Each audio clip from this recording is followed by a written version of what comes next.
somebody, somebody. If you want to party, say party. Party. Say party. Party. Come on. Woo.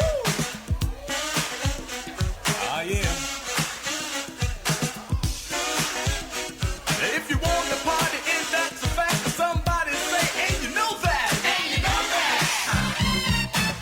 Melanie, with the clientele, I'm gonna rock your time, ring your bell. See, I'm so bad and I'm so nice to ride a rhyme on the guy to make the world turn twice. And I'm Mr. Ness, that rock the best, and I'm ready to rock at your request. Go on with your best. So, Raheem's gonna do the rest. So my name is Raheem, I'm the son of a queen. I'm the king of my castle, don't give me no hassle. Young ladies in the place, put me on. When I'm a part of your life, you can never go wrong. Think I first mind.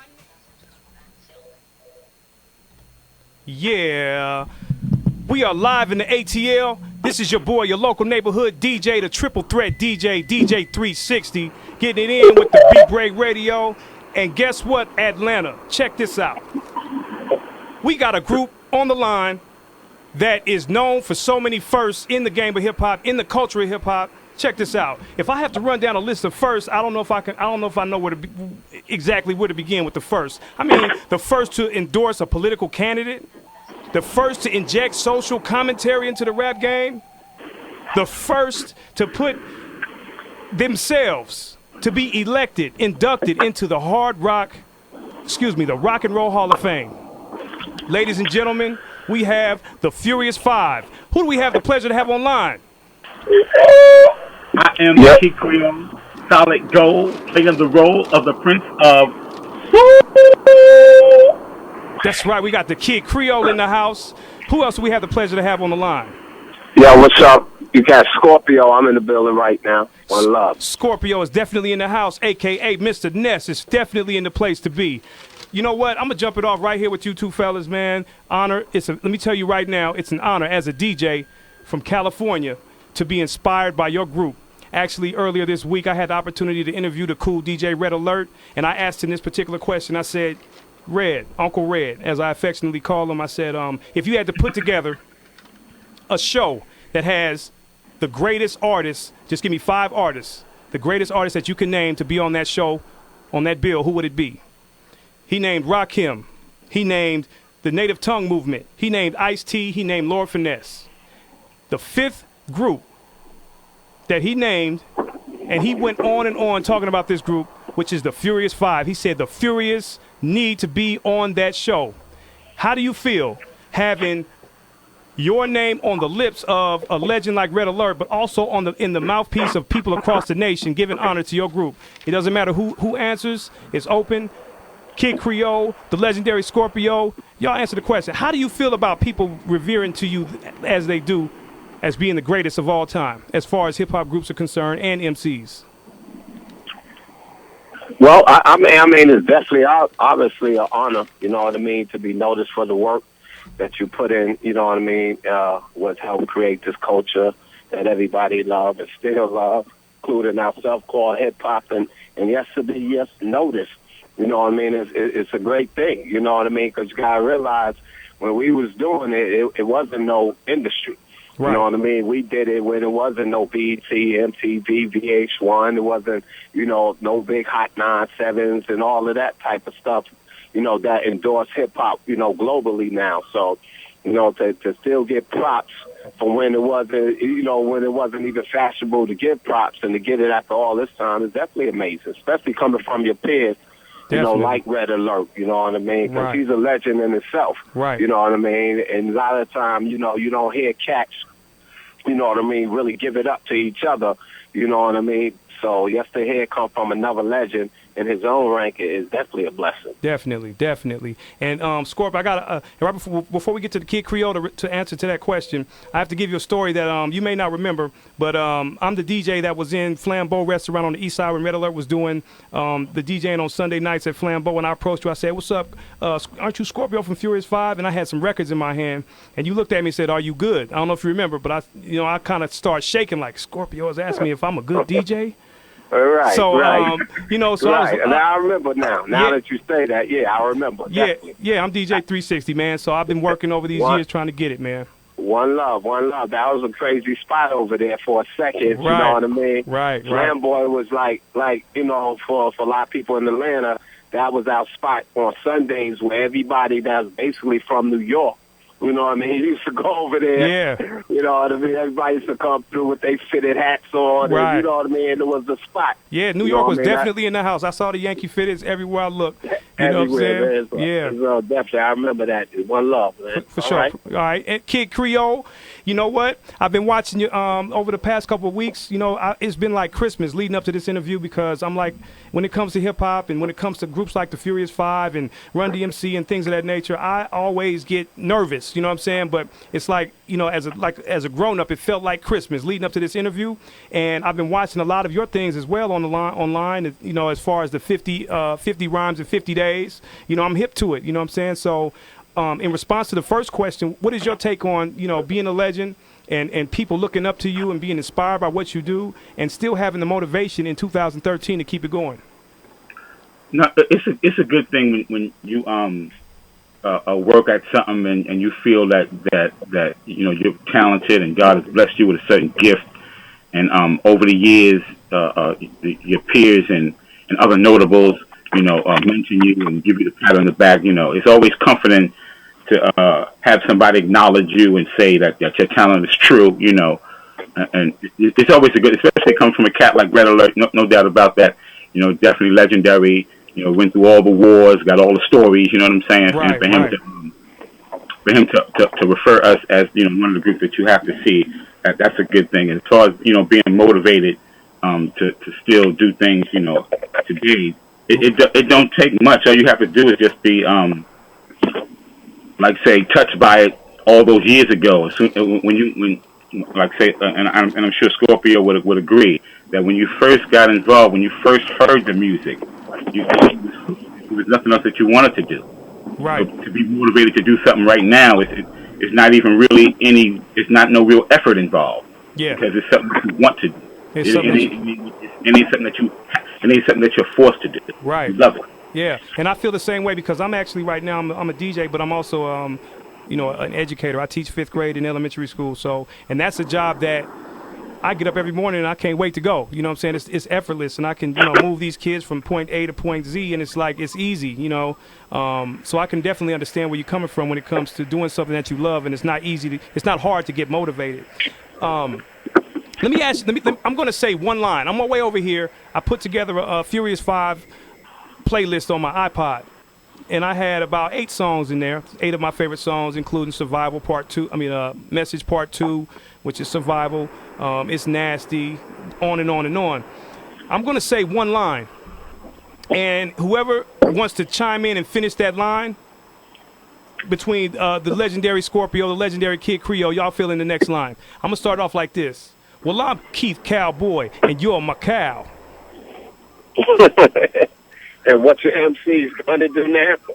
It's going to be a slaughter, and that's my plan. You know what? I just wanted to touch on the fact that the Keith Cowboy is not here at this particular moment. And my question would be to him, what was your legacy? What is your mark on hip-hop or musical culture as a whole and being part of the dynamic group? So if he was here, being that you all knew him personally, if Keith Cowboy was online speaking with us at this particular moment, what would he say was his legacy? What would he say he left to be remembered? Well, I mean, Cowboy had, you know, to be honest, many legacies. I mean, when you talk about, you know, the embodiment of our group, Grandmaster Flash and Furious 5, and even outside of that, you know, yes, a hip-hop, you know, Cowboy was the first get him up, get it started type of an MC. You know what I mean? Cowboy, he definitely, I mean, you heard his voice. He had definitely his legacy. He definitely had one of the most smoothest, you know what I mean? Yeah. Like voices in hip hop, hands down. You know what I mean? I'm not saying this because we was down with him. I mean, his voice was crazy. Yeah, he had definitely had a unique delivery. Yeah, definitely. But you know, I think Cowboy was just like the people's MC. You know what I mean? Cowboy was the type of dude that could go in the club. You know what I mean? It ain't even all about the rhymes, and he was like bring a party real personal. It might have been something like a Knicks game playing last night. And he was the first cat to come in. Yo, I mean, y'all seen the game last night? Da-da-da-da, you know what I mean? And just bring the whole crowd into the frenzy of personalizing, you know what I mean, Right. everybody. I think out of Cowboy, you know what I mean, I guess at some point he was probably one of the, you know, the most liked out of all of us because he had that type of style. He had that personal thing. You know what I mean? And that was his legacy. You know, when you talk about the crowd, it was a great crowd response, and Right. somebody say ho and all of that. Man. And even joking about his man one time going to the army, calling it hip hop, and, you know, playing with that. And ultimately, that's why our culture is called hip hop. It's because of Cowboy, always saying hip hop, the hip, and after a while, believe it or not, the people downtown, like Studio 54s and stuff like that, you know what I mean, where they still think they sell real uppities, and they was like, yo, we don't want none of that hip-hop stuff, you know, around. They use it as a derogatory term, Right. you know what I mean? But I think Cowboy legacy is still being built because, you know, any rap group out there from Jay-Z, you know what I mean, to M, to all of the greats that's out there now, you know, you can't do a show, you know what I mean, without saying somebody throw their hands in the air. Exactly. Or somebody say, oh, you know, so between everybody records, you always go back and have to summon the spirit of Cowboy. Even Yeah. if they don't know they summoning his spirit. But that Exactly. was his chamber, you know what I mean? Yeah. So his legacy is still being built. And I experienced that, you know, when I'm DJing parties and when it gets to a break in the song and it's the proper time to say ho and throw your hands in the air, I do that myself, not even thinking. You know what I'm saying? Yeah, It's no way around it. yeah, you got to. And Kid Creole, any remembrances, any remarks you would like to say about your former group member or current group member? I would say his spirit is still alive, Cowboy. No, I believe that Scorpio summed it up pretty much. Cause that's what I was going to add to it when he talked about how Cowboy used that cadence that they be using in the military when they be having marches, and because this cat Billy was getting ready to go to the army, and how Cowboy used that on the spur of the moment to motivate the crowd, and how ultimately it became a term that they describe our culture. Right. Okay. Well, that's what time it is, and this is 2013, and we still doing it. So I would like to say, blessed in peace to Keith Cowboy. Now, moving on, it's like I'm looking at your career from, you know, I was born in '78, so, you know, when I wasn't really grown into the hip hop culture until I turned about 5. I'm gonna give myself about 4 or 5. I started hearing the Fat Boys and Run DMC, and my cousins came from Panama, and they had these cassettes of the Run DMC single. It had Jam Master Jay on one side and Suck MCs on the other side, and I played it so much that the tape broke. And I just was like, what kind of music is this? What is this? And as a matter of fact, when I was about 7, I remember a cousin of mine, he was older. He was about 18 at the time.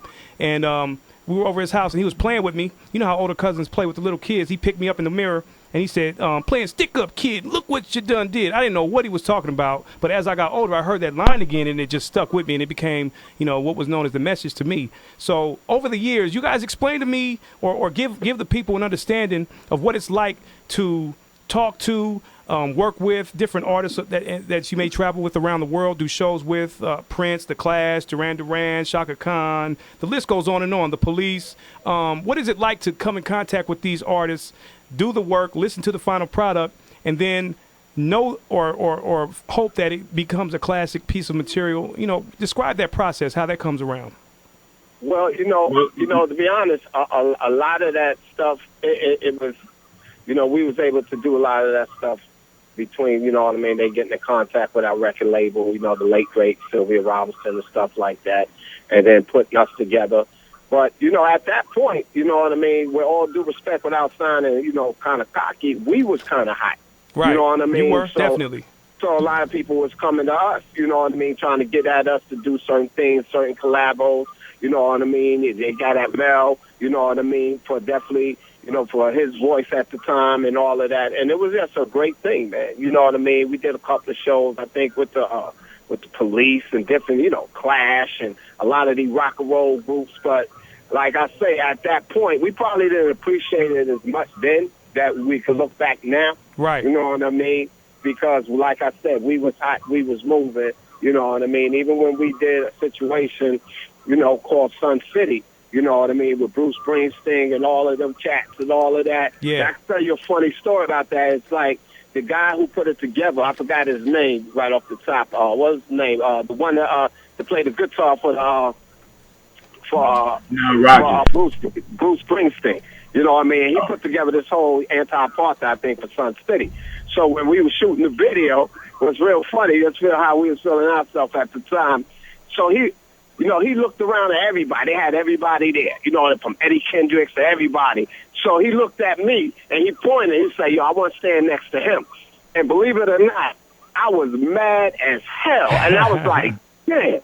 I'm like, yo, man, why they got me standing next to this bum dude? Da-da-da. I didn't know because I wasn't in the rock and roll heavy life. So I didn't really know who he was. And then when it come to find out that he was the main man, the big guy, you know what I mean, come out to be on The Sopranos and all of that, I felt so crazy, man. But that just tell you, at that point, we was really doing pretty good for ourselves as hip-hoppers. Right. And I agree. Kid Creole, if you want to weigh in on anything. No, Scorpio pretty much covered, yeah. Okay. And before I get into the last part of the interview, we have about 10 minutes. This is the 32nd anniversary of the song, The Message. And I go back to that video all the time. And especially in relation, as far as Scorpio, your visual, the visual of what your role was in that move, in the actual video, the style, the swag, the everything that you would want to see outside of the rapper, you were doing, you know what I'm saying? And the other group members, everybody seemed to be like a championship basketball team on that particular, in your group, because everybody played their role. Everyone was a star in their own right. And then you guys ended up getting to the ultimate championship, ultimate spot to get your ring, which is being inducted to the Rock and Roll Hall of Fame, being the first to do it in 2007. Of course, shout out to Public Enemy for getting there this year. So, no doubt. And describe quickly the feeling that you had when you first got the information that you guys were being inducted to the Hall of Fame, Rock and Roll Hall of Fame, and how you can keep that feeling going so that you can do more great things in the future. Well, I mean, to get that call was definitely an incredible thing, because the year before that, 2 years before that, we was on the board, but we wasn't able to get in. So actually, the person to call me was Flash. He the one that gave me a call. And it's funny too, because our group be going through so much stuff. You know what I mean? Because believe it or not, the way we was introduced to the world was Grandmaster Flash and the Furious Five, and that's the way the planet was still. At the end of the day, love to see her. Right. And prior to that, I haven't spoke to dude for about 3 years. And then he gave me a call. All of a sudden, he's all chummy and stuff like that. I'm looking at the phone like, yo, I ain't got no money that you can borrow. I'm like, what's this about? Yeah. And then he told me, you know what I mean? Like, yo, we in this and that, man. We need to really talk and this and that. You know what I mean? And that's how I got the call. Flash had called me. And at that point, I thought, you know what I mean, to be honest, I thought that was going to be the stone that really brought the original Grandmaster Flash and Furious Five back together. So it was crazy, like a missed opportunity for all of us, you know what I mean? And being that, yes, I know I'm going a little off the point, but being that the Furious business wasn't in point and we didn't have the right management team and this and that, we wasn't in a position to exploit and take advantage of that great opportunity. So that's why now, we glad that, we rock with another brother now that always been there and had our back, called Van Silk. You know what I mean? He's like the manager. He's putting all of this stuff together, and we're going to try to make our future better than our past. But, it was a blessing. That's right. And to me, I feel like you guys are just getting started, man, because you guys are so great that you have a whole lot of, music, entertainment, and motivation and inspiration left in you. As we wrap up, just for everyone to know in Atlanta, the Furious Five will be doing 2 historic shows going on as they come back and get busy in New York at the famed BB King's Club on Saturday, July 6th, 2013, and at Washington, D.C.'s Howard Theater on Friday, July 5th. So everybody make sure y'all go out there, check them out, show them some love, because this is a group that deserves to be honored and deserves to be revered as one of the greatest. And as we close, are there any last things that you all would want to say to Atlanta? Yeah, definitely. I definitely like to say what's up, Atlanta, and and thanks for just taking me on, because I that's where I reside now, Atlanta. So I used to live abroad, but when I came back to the States, Atlanta was the place that I had hands down know that I was going to live. And it's funny though, because I always knew I was going to live in Atlanta eventually, because I remember when our original group, the first time we came through Atlanta, it was like, I don't know, maybe it was in 80, 81 or something like that. And this was the first place that when we ate, we went to fancy restaurants, and they had black people owning the clubs and in the restaurants and stuff like that. So it was like a great thing, you know what I mean? It was like some of the white people was the bus boys and stuff. I was like, yo, what the? How did this flip? You know what I mean? So the work that Martin Luther King and all them cats, you know what I mean, legendary people put in, man, you can see the fruits of the labor. So that's why I reside down, here in Atlanta now, because, it's definitely a great place, man, and they welcome a lot of Northerners and stuff like that. Right. And for the last thing, before Creole speak, anybody that, trying to book, the Furious, you could get Advance Silk, the main Furious official email is thefurious5.com or a Gmail. I forgot which one it is. That's bad, but it's the Furious5, DA-Furious5 at gmail.com. All right. One love. All right, cool.